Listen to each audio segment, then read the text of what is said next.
Hello प्यारे बच्चों, कैसे हैं आप सभी लोग। उम्मीद करता हूं कि आप लोग बहुत अच्छे होंगे और अपनी पढ़ाई बहुत अच्छे तरीकों से कर रहे होंगे। आप लोगों को पता होगा कि हमने BA first year Indian economy का पूरा चैप्टर कंप्लीट करा दिया है। अब हम शुरू करने जा रहे हैं बीए फर्स्ट सेमेस्टर का सेकंड पेपर, इकोनॉमिक्स का सेकंड पेपर समष्टि अर्थशास्त्र। अगर आप बीए फर्स्ट ईयर में इकोनॉमिक्स लिए हैं तो आपके लिए वीडियो इंपॉर्टेंट होने वाला है, क्योंकि हमने इस वीडियो के अंदर बीए फर्स्ट सेमेस्टर के सेकंड पेपर का पूरा सिलेबस बताया है। ये वीडियो खासकर उन बच्चों के लिए उपयोगी है जो मेजर में इकोनॉमिक्स लिए हैं, क्योंकि इस वीडियो के अंदर आपको पूरा सिलेबस बताया जाएगा। तो चलिए मेरे प्यारे बच्चों, मेरे प्यारे दोस्तों, इस सिलेबस को शुरू करते हैं। BA first semester economics major का द्वितीय प्रश्न पत्र समष्टि अर्थशास्त्र का सिलेबस हम लोग देखने वाले हैं। फर्स्ट यूनिट के अंदर हम लोग पढ़ेंगे समष्टि अर्थशास्त्र की प्राचीन अवधारणाएं, और फर्स्ट यूनिट के अंदर 5 चैप्टर्स हैं। इन 5 चैप्टर्स को एक एक करके हम अध्ययन करेंगे। इसके बाद आएगा सेकंड यूनिट, थर्ड यूनिट और फोर्थ यूनिट। चलिए हर एक यूनिट को हम अच्छे से एक्सप्लेन करते हैं।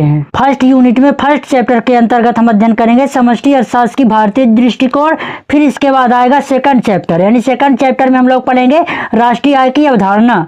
जो राष्ट्रीय आय है उसकी अवधारणा के बारे में हम लोग अध्ययन करेंगे, डिस्कस करेंगे। उसके बाद थर्ड चैप्टर आएगा आय के ऋण एवं दान की प्राचीन भारतीय सामान्यताएं, यानी जो आय है उसके ऋण है, आय ऋण का दान की प्राचीन भारतीय मान्यताओं के बारे में हम लोग अध्ययन करेंगे। उसके बाद फोर्थ चैप्टर आता है, चौथा चैप्टर आएगा। चौथा चैप्टर के अंतर्गत हम लोग पढ़ेंगे कौटिल्य के अनुसार प्रमुख आर्थिक नीतियां, यानी जो कौटिल्य हैं, चाणक्य हैं, उनके अनुसार जो आर्थिक नीतियां, कौन कौन सी आर्थिक नीतियां थी उसके बारे में हम अध्ययन करेंगे। फिर हमारा आएगा पांचवा यूनिट। पांचवा यूनिट में हम संपत्ति और संपत्ति के वितरण के संबंध में प्राचीन भारतीय दृष्टिकोण के बारे में अध्ययन करेंगे। यानी हमारा जो पांचवा यूनिट है वो संपत्ति और संपत्ति के वितरण के संबंध में प्राचीन भारतीय दृष्टिकोण के बारे में पढ़ाया जाएगा। अब हम लोग चलते हैं सेकंड यूनिट में। सेकंड यूनिट में हमारा क्या है, सेकंड यूनिट में समष्टि अर्थशास्त्र की अवधारणा, समष्टि अर्थशास्त्र की अवधारणा के बारे में हम अध्ययन करेंगे। इसके अंतर्गत 8 चैप्टर हैं, यानी सेकंड यूनिट में हम 8 चैप्टर का अध्ययन करेंगे। 8 चैप्टर में से फर्स्ट चैप्टर है समष्टि अर्थशास्त्र की परिभाषा, विषय वस्तु, महत्व और सीमाएं। यानी सेकंड यूनिट के अंतर्गत हम समष्टि अर्थशास्त्र की परिभाषाओं का अध्ययन करेंगे। किसकी परिभाषा क्या है, समष्टि अर्थशास्त्र क्या होता है। उसके बाद इसकी विषय वस्तु, यानी समष्टि अर्थशास्त्र की विषय वस्तु क्या होती है। उसके बाद हम इसके महत्व और सीमाओं का अध्ययन करेंगे, यानी समष्टि अर्थशास्त्र के महत्व, समष्टि अर्थशास्त्र की सीमाएं क्या होती हैं, इसके बारे में हम अध्ययन करेंगे। फिर सेकंड यूनिट का सेकंड चैप्टर, जो सेकंड चैप्टर है इसके अंतर्गत हम समष्टि अर्थशास्त्र और व्यष्टि अर्थशास्त्र के अंतर संबंधों का अध्ययन करेंगे। यानी जो समष्टि अर्थशास्त्र है और व्यष्टि अर्थशास्त्र है, इन दोनों के बीच में क्या अंतर होता है, इसके बारे में हम अध्ययन करेंगे। फिर इसके बाद आता है सेकंड यूनिट का थर्ड चैप्टर। जो थर्ड चैप्टर है इसके अंतर्गत हम लोग अध्ययन करेंगे समष्टि आर्थिक चर और स्टॉक एवं प्रवाह, यानी समष्टि आर्थिक चर क्या होता है और स्टॉक क्या होता है, प्रवाह क्या होता है, स्टॉक और प्रवाह में अंतर का अध्ययन करेंगे, यानी सेकंड यूनिट के थर्ड चैप्टर में। फिर इसके बाद थर्ड चैप्टर के बाद हम आएंगे फोर्थ चैप्टर में। फोर्थ चैप्टर में क्या है, फोर्थ चैप्टर में आय के चक्रीय प्रवाह। हम सेकंड यूनिट के फोर्थ चैप्टर में आय का चक्रीय प्रवाह के बारे में अध्ययन करेंगे, यानी पढ़ेंगे। फिर इसके बाद हम जाएंगे पांचवें चैप्टर में। सेकंड यूनिट का हमारा 5वां चैप्टर हो जाएगा राष्ट्रीय आय की परिभाषा और विभिन्न अवधारणाएं, यानी राष्ट्रीय आय क्या होती है, राष्ट्रीय आय किसे कहते हैं, इसकी क्या अवधारणा है, इसके क्या महत्व है, इसकी क्या सीमाएं हैं, इसके बारे में हम लोग अध्ययन करेंगे। यानी राष्ट्रीय आय की अवधारणा और विभिन्न परिभाषाएं और इसकी विभिन्न अवधारणाएं, इसके बारे में अध्ययन करेंगे। फिर सेकंड यूनिट के अंतर्गत जो 60वां चैप्टर है, 60वां चैप्टर के अंतर्गत हम लोग पढ़ेंगे राष्ट्रीय आय को मापने की विधि, यानी राष्ट्रीय आय को कितने भागों में मापी जाते हैं, इनकी कौन कौन सी विधियां होती है राष्ट्रीय आय मापने की, इनके बारे में हम लोग अध्ययन करेंगे। फिर आता है 7वां चैप्टर, यानी सेकंड यूनिट का 7वां चैप्टर। 7वां चैप्टर के अंतर्गत हम लोग पढ़ेंगे राष्ट्रीय आय का सामाजिक लेखांकन, यानी राष्ट्रीय आय के अंतर्गत सामाजिक लेखांकन क्या होता है, जो सामाजिक लेखांकन है उसके बारे में हम लोग अध्ययन करेंगे। फिर सेकंड यूनिट के 8वें चैप्टर में है राष्ट्रीय आय की आर्थिक कल्याण।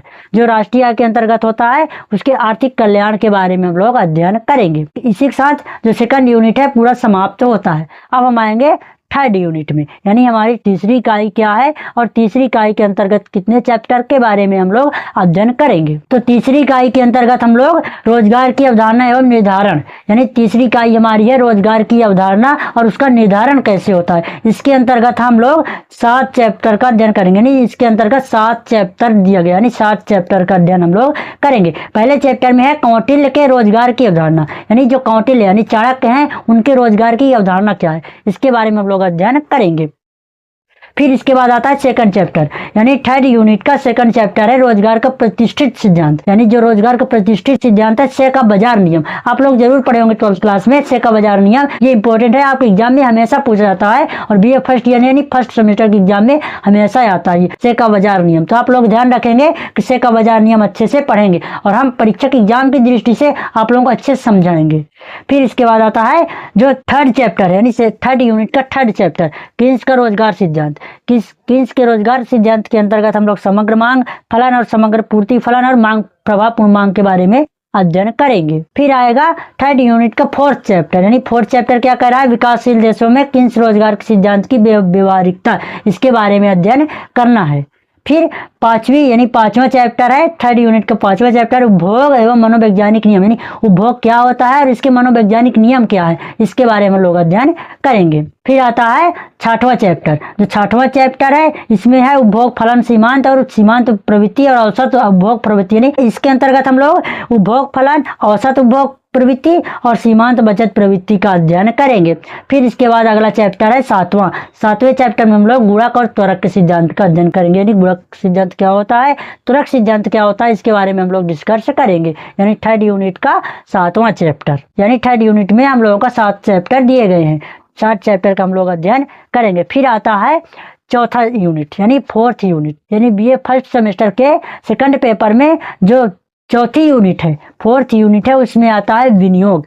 विनियोग क्या होता है, विनियोग के बारे में हम लोग अध्ययन करेंगे। पूरे विनियोग में आपके 7 चैप्टर, यानी इस विनियोग यानी चौथे यूनिट में 7 चैप्टर दिया गया है। इन 7 चैप्टर के बारे में हम लोग अध्ययन करेंगे। चौथी यूनिट में पहला चैप्टर हो जाएगा विनियोग के संबंध में भारतीय दर्शन, जो विनियोग है उसके संबंध में हम लोग भारतीय दर्शन, यानी पहले चैप्टर में विनियोग के संबंध में भारतीय दर्शन का अध्ययन करेंगे। फिर दूसरा है विनियोग का अर्थ, प्रकार एवं प्रेरणा, यानी विनियोग क्या होता है, उसकी अर्थ क्या है, उसकी प्रेरणा क्या है, उसके बारे में हम लोग अध्ययन करेंगे। दोस्तों आप लोगों को हम बता दें कि आप लोगों को इस सिलेबस से पूरी वीडियो, हर एक ट्यूशन की वीडियो आप लोगों को प्रोवाइड कराई जाएगी, पूरी क्लासेस फ्री रहेंगी, आप लोग ज्वाइन कर सकते हैं। फिर हम लोग चलते हैं चौथे यूनिट का तीसरा चैप्टर, यानी तीसरा चैप्टर हमारा है पूंजी की सीमांत क्षमता, यानी पूंजी की सीमांत क्षमता क्या होती है, इसके बारे में पूरा क्लास आपको A to Z प्रोवाइड कराई जाएगी। फिर है हमारा चौथा चैप्टर, चौथे चैप्टर के अंतर्गत हम लोग पढ़ेंगे विनियोग की सीमांत क्षमता, है ना, जो विनियोग की सीमांत क्षमता होती है वो क्या होती है,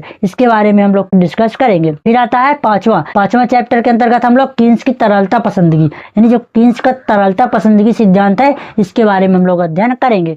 फिर आती है आपका छठवां चैप्टर के अंतर्गत हम लोग वास्तविक क्षेत्र में निवेश की बचत, यानी IS वक्र के साम्य का निर्धारण और मौद्रिक क्षेत्र का साम्य, एलम वक्र का सामान्य निर्धारण और IS एलम मॉडल के बारे में डिस्कस करेंगे। फिर इसके बाद आता है हमारा सातवां चैप्टर के अंतर्गत मौद्रिक नीति का अर्थ, उपकरण और प्रभावशीलता, इसके बारे में अध्ययन करेंगे। फिर इसके बाद आता है 8वां चैप्टर, यानी चौथी यूनिट में आप लोगों को 8 चैप्टर का अध्ययन करना होगा। यानी 8वां चैप्टर में दिया गया राजकोषीय नीति का अर्थ, उपकरण एवं प्रभावशीलता, यानी राजकोषीय नीति क्या है, राजकोषीय नीति की परिभाषा, राजकोषीय नीति की अर्थ, महत्व, पूरा क्लास आपको इस पर प्रोवाइड कराया जाएगा। तो आपकी चौथी यूनिट में 8 चैप्टर हैं, 8वें चैप्टर को अच्छे से डिस्कस कराया जाएगा। फिर इसके बाद आता है 5वां यूनिट, यानी लास्ट यूनिट है, जो आपके बीए फर्स्ट सेमेस्टर के सेकंड पेपर है, यानी मेजर का सेकंड पेपर है, वो 5वां यूनिट। 5वीं यूनिट के अंतर्गत हम लोग मुद्रास्फीति और मुद्रा अस्फीति और व्यापार चक्र के बारे में अध्ययन करेंगे। तो जो मुद्रा अस्फीति होती है, मुद्रास्फीति होती है और व्यापार चक्र होता है,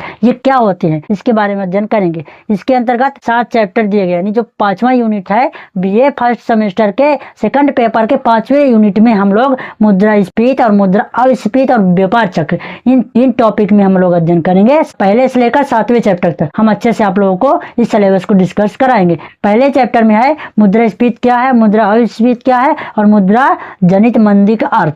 फिर इसके बाद आएगा सेकंड चैप्टर में मुद्रास्फीति के प्रभाव और मुद्रास्फीति के प्रकार, मुद्रास्फीति क्या है, इसके बारे में हम लोग अध्ययन करेंगे। फिर थर्ड चैप्टर आता है, थर्ड चैप्टर में मुद्रास्फीति के सिद्धांत और मांग प्रेरित, स्फीति लागत प्रेरित और मुद्रास्फीति को नियंत्रित करने का उपाय क्या है, इसके अंतर्गत हम लोग अध्ययन करेंगे। फिर आता है चौथे चैप्टर में हम लोग फिलिप्स वक्र, यानी फिलिप्स वक्र क्या होता है, फिलिप्स वक्र के बारे में पूरा अध्ययन करेंगे। फिलिप्स वक्र के सिद्धांत के बारे में हम लोग अध्ययन करेंगे। फिर फिर आता है 5वां चैप्टर, यानी 5 यूनिट के 5वां चैप्टर। 5वें चैप्टर के अंतर्गत हम लोग पढ़ेंगे भारत में मुद्रास्फीति का मापन, थोक मूल्य सूचकांक, WPI यानी उपभोक्ता मूल्य सूचकांक। फिर आएगा CPI यानी GDP डिफ्लेक्टर। 6वां चैप्टर है व्यापार चक्रकार, तो उसकी विभिन्न अवस्था, यानी 5वां यूनिट के 6वें चैप्टर के अंतर्गत हम लोग अध्ययन करेंगे व्यापार चक्रकार तो उसकी विभिन्न अवस्थाएं। फिर इसी 5वें यूनिट के अंतर्गत हम 7वें चैप्टर में पढ़ेंगे व्यापार चक्र के प्रमुख सिद्धांत। तो इस तरह आप लोगों के सिलेबस कंप्लीट होते हैं। आप लोग इस सिलेबस के माध्यम से नोट कर लेंगे और इसी सिलेबस के माध्यम से आप लोगों को एक एक करके वीडियो प्रोवाइड कराई जाएगी। तब तक के लिए thanks watching for my video.